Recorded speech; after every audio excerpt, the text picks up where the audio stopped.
welcome to Books and Brushes. So today I wanted to do a first half of the year wrap up. Now I know that sounds weird, so bear with me. I was going to do a monthly wrap up, my first one, and then I realised that I have like a whole year's worth of books that I've recorded that I know I've read and that you guys don't know about. So I thought before I get into the monthly wrap ups, I could just fill you in on what I've read this year and you're all caught up and we know about what we've been reading, and I just thought it'd be good for you to see what I've read real recently in my life so you kind of know what track I'm on, where I'm at, and I thought it would be interesting for you guys to see it, so I'm going to do that now. If you'd like any more information on the books I have read recently, my Instagram is the perfect place to find it because that's where I post the books I've read, with a little bit more detail, with pictures, and yeah, I tell you like when I've read them, it gets more specific. But today I'm just going to skim through what I've read for the first half of the year. Obviously I can't talk about them in great depth because this video would be extremely long. So we're just going to do a little quick montage of what I've read this year, and then I'll get into some comments on some specific books I want to talk about briefly, and you will know what I've read. So let's get montaging.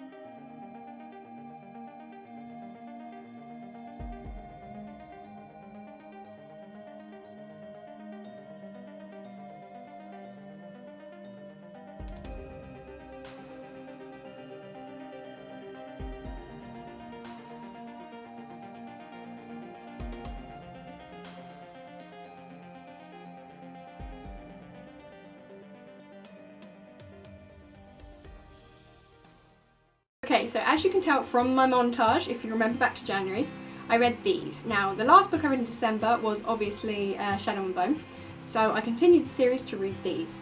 Back in January and December, I was in a very snowy mood. You know, I wanted to read wintry themed books because that's what I like to do in winter, and I had a lot of wintry themed books. So this is what I started with in December and carried on through January. And then I moved on to A Language of Thorns. Oh god, I love this one, like all the fairy tales and the illustrations. It's just so goddamn beautiful. Like, oh, I absolutely loved it, how every time you turn the page the illustration grew. Absolutely loved this book, and some of the stories were so good. I'd love to reread this again at some point, because I could just reread this anytime, anywhere, because there's so many just stories in it, and you don't have to read the whole trilogy, you can just pick this up. And that was how I got done with the Grishaverse. So still on my snowy kick, I continued on with Snow Like Ashes. Obviously very snow themed, it's got it in the bloody title. And it was snow themed. I mean, they did go to other seasons as well, but this was a snowy one. And of course I continued on with Ice Like Fire and Frost Like Night. And can I just say, I absolutely love this series. Not only was it perfect for the season I was going for, but they were just so good, like proper fantasy. It took me a bit to get into them because they were very weird, and obviously fantasies do take a lot of investment with your mind, but I did so get into these and they were brilliant, and I just loved the whole trilogy, and it was super snowy. It is worth noting that, a few books later after I read the series, it actually snowed in the UK. It's great for Instagram pictures. It's like my books predicted the weather. So next up I read The Saviour's Champion, again a new read. As you can tell, all of these I'm talking about are new reads. I'm just going to completely skip and skim over books I've already read. That counts you, Unwind, and Harry Potter. So the next book I read was The Saviour's Champion, and if you've watched any of my videos recently, you will know that it's been a standout. It was fantastic. It was an arc, so it was, obviously I read it before it came out. This is why I read it so early on in the year. And it was just amazing, and I cannot praise it enough. I'm going to reread it some point soon because I just can't read that book too many times. I don't know what else to say about that one. It was just so good. You just have to read it and see how good it is, and funny and epic and dark. After that, I cooled it down a little bit with a middle grade of Nevermore. Again, if you've watched my videos recently, you'll know I loved this book. I love the artwork. I don't know how many times I can show the naked book of this without it being weird. And I absolutely love, I've said it so many times, but this is the wrap up, guys. This is the last time you're going to hear me repeat myself a million times. We hope. So yeah, this was just so magical and whimsical and give you that great feeling of home. And if you are missing some Harry Potter vibes, I'm not saying this is like Harry Potter. The storyline, the characters, I'm not saying this is like the exact read of Harry Potter, because no one can copy Harry Potter. You're gonna fail. But this gives you that home feeling. That's what I'm talking about. And I guess you could say the characters got that, you know, from a place where everyone hates them kind of vibe and it's been whisked away to a magical, much more accepting land. So it's got that. That's why it feels like Harry Potter. And just read it because it is fun and it's magical, and I cannot wait for Wondersmith, the next book, to come out because I want it so bad. Reading Unwind, rereading Unwind. And then this is when I went on holiday to America. So you can see kind of from my Instagrams, I think, that I went to LA. Best holiday of my life, I swear to God. I was crazed in Barnes & Noble. I'm going to have to make a video about that, like just my trip to Barnes & Noble in LA, because it was crazy. I went to a signing with Tahara Murphy and Nicola Yoon. It was crazy. There was Jay Kristoff and Amy Kaufman were there. It was crazy. I was just on cloud nine the whole time. And that wasn't just in Barnes & Noble. I went to Disneyland, Universal, me and my boyfriend just all the beaches, went to the aquarium. It was just one of those holidays that was magical and you're never going to forget.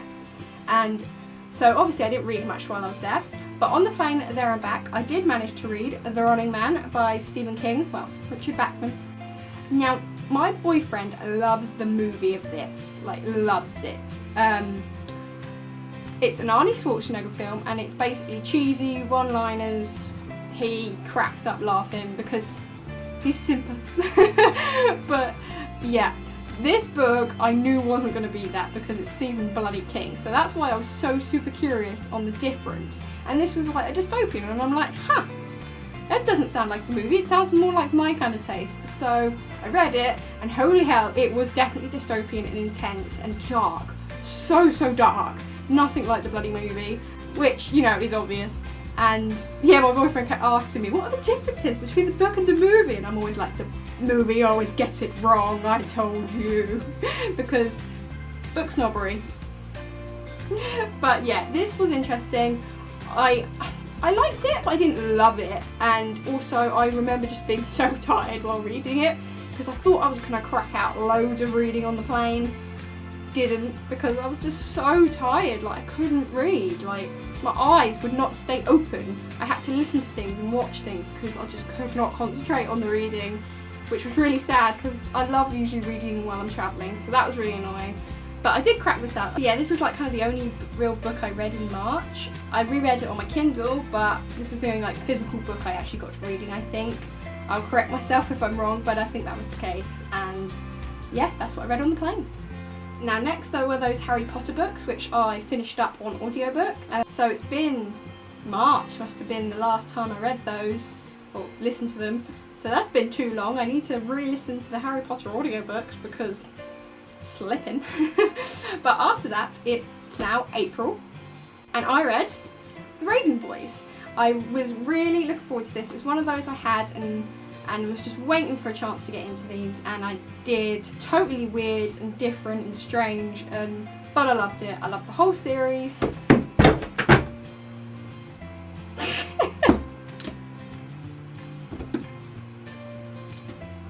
That would be the sound of a booktuber problem, while you're taking books off shelves and they're falling while you film.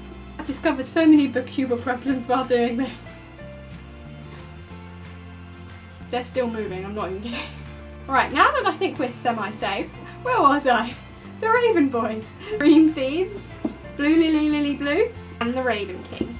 Yeah, I loved going through this series, and I love a series because you can really get into those characters and go on like a long, and I think 4 books is a really nice number, like 3 or 4, because they're like not ridiculously long, but they're so long enough for you to really get into them. And I just love this quartet. I thought they were brilliant. I love the characters and the storyline was strange and bizarre. There was so much to love about them, and that's all I'm going to say for now because I'm supposed to be making brief comments here, so this video isn't an hour long. So next up I read, I think, some romance novel on my Kindle, but I don't even remember what it was.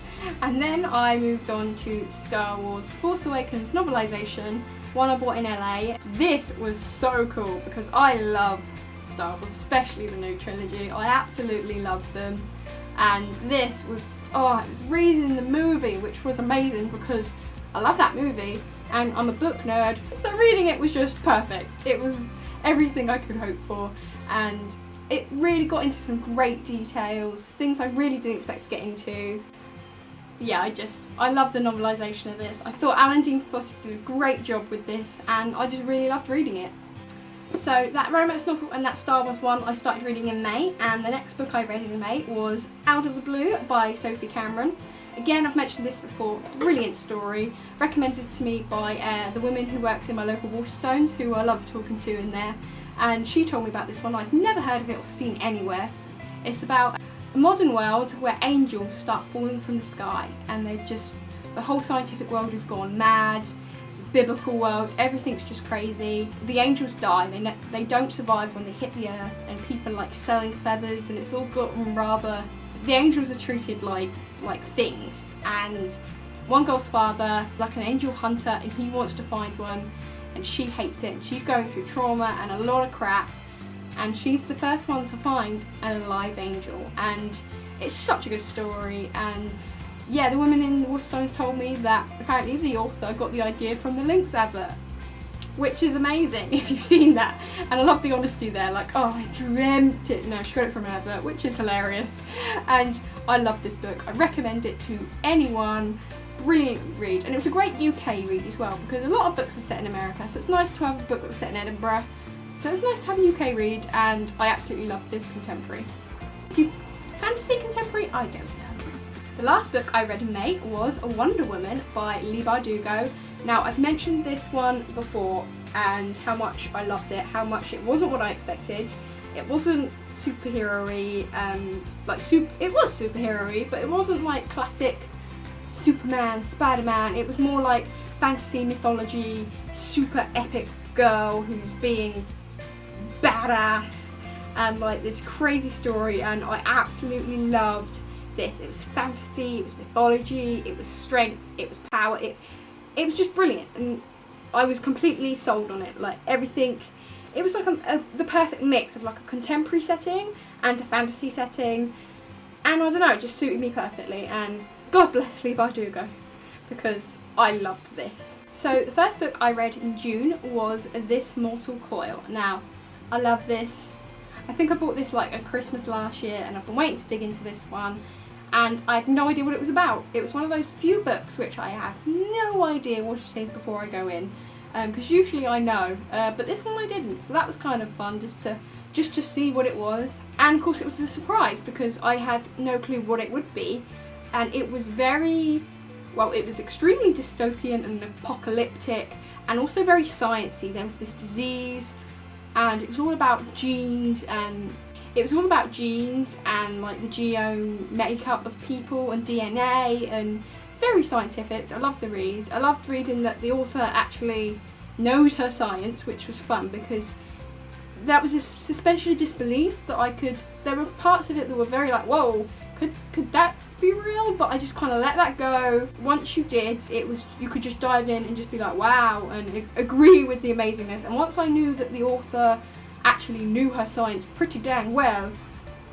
that had me sold. It's like, oh, so if this could happen, it would happen like this because the author knows science. So I just really thought that was cool, how that science element was so strong in this book, and the apocalyptic nature of it was good. And I just thought it was an interesting read. It had that suspense factor, and I really loved this book. The next book I read in June was Ink by Alice Broadway. Now, this one, again, the cover's so beautiful for this. I absolutely love the illustration style of it, and the like kind of orangey gold colour. Absolutely loved it. And this was a very interesting story. Someone compared it to Unwind.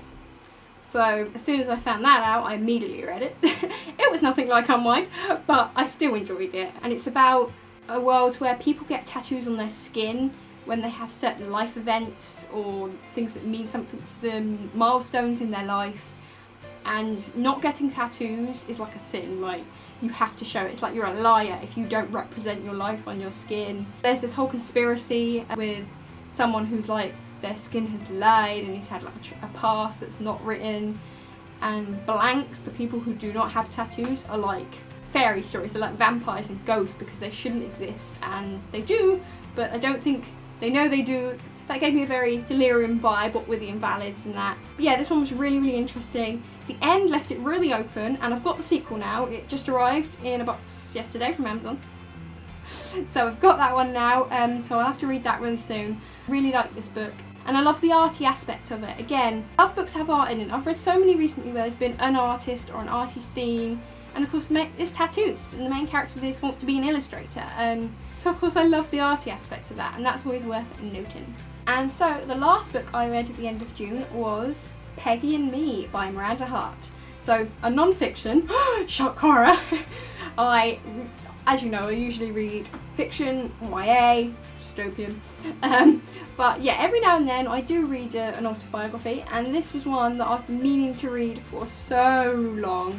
I've read the Miranda Hart autobiography. I've got a lot of comedian autobiographies which I haven't read in a while. I might reread some, but this one, yeah, was a new one and I loved it. It's Miranda, she's talking about dogs. There's nothing in this I wouldn't like. And I learned so much about her and her dog, and one of the interesting things I learned about this is a tragic loss that she had, which I didn't even know. I love reading autobiographies of people like this because I find things out I didn't know, and you think you know these like celebrity figures, you've watched all their stuff, but there's still things you don't know about them, and like no one died or anything, so I may be being over dramatic. Beginning of this book, she tells of how she lost her novel, that she wrote this book years ago and went out one day to a party, decided, should I take my laptop with me? Nah, it looks really antisocial to take a laptop to work. Shall I take the dog? Yeah, I'll take the dog. And she took the dog and left the laptop, and when she got home she'd been burgled and everything was gone, and her book, which was on her laptop, not backed up, was just gone. And as a book fan and a person who's writing a book, that just sounds like the most tragic thing. Like, can you imagine losing a whole novel? That's just crazy. It's the time that she lost, that all those hours, all those days of work just gone, and I found that completely crazy and broke my heart. So years later she finally managed to rewrite this book, and it was brilliant. So at least she got it out there, but I really felt for her. But she did say in the book, at least she took the dog, because what would have happened if the dog had remained at the house? And I was like, it was a really good section, that bit of the book, because again, interesting, didn't know, felt so bad for her. And I just loved this book. I thought it was brilliant. It was just a fun, fluffy read, that's what it was. It was talking about dogs, got a bit serious at times, it was fluffy. It made me think of my dog, who's no longer with us, which was really sad. And I just enjoyed reading it. So it was a good, short, last read for June, and I'm glad I finally got to it.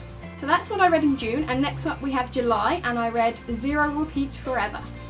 So we're getting close now, guys, we're getting really close.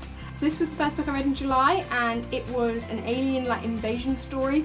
Now I haven't read any of them. I have not been caught up in Fifth Wave and all those books. They're also not really my thing. I'm not a fan of the whole alien invasion idea. I don't know, it's just not my thing. I thought I wanted to give this a go, and that cover for it is beautiful. Just whew, that colour scheme right there is beautiful. This one, so it was different for me. It was a different read, but I really enjoyed it, and the relationship between the main character and August in this was so good. I love how it developed.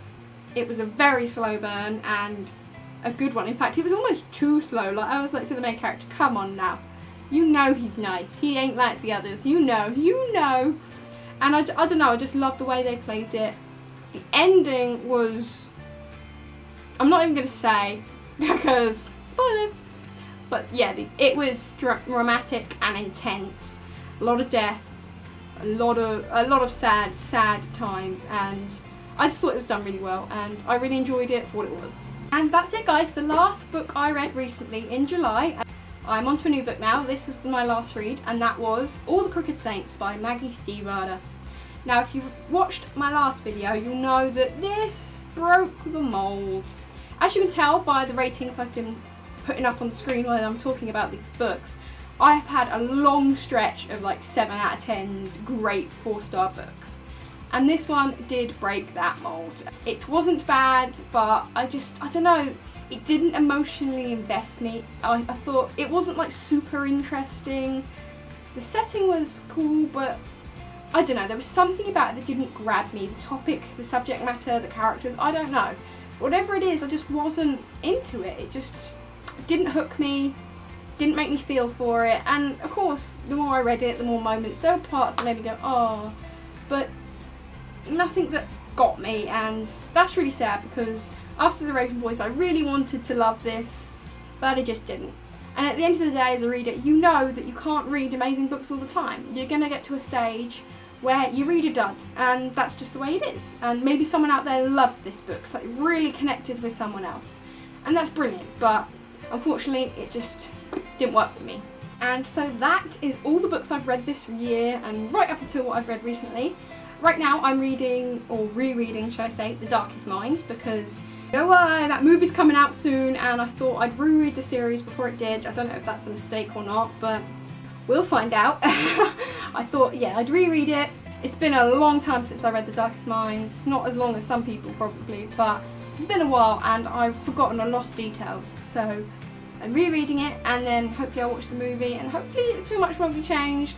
That's a lot of hopefullys. And so that is the end of my half-year wrap-up. I just wanted you guys to see all the books I've read recently, all my ratings, so you can kind of get a vibe of how I rate books, what I think, what I've read recently, what I enjoy, how much I reread certain books, my favourites mainly, and just how I rate them, because as you'll have noticed, I rate out of 10 because the star system just isn't enough for me. I need to rate out of 10 and I do 0.5s. Within the past year, I've read a lot of new books, so there's not been as many rereads as I used to. I've only really reread, like I said, my favourite books, Unwind and Harry Potter. They're really the only rereads on this list, and that's pretty cool. I've just read so many new books, and I hope the second half of this year I read so many more new books, and you guys will get to read along with me with my monthly wrap-ups from now on. So thank you so much for watching, and I will see you in another video. Bye!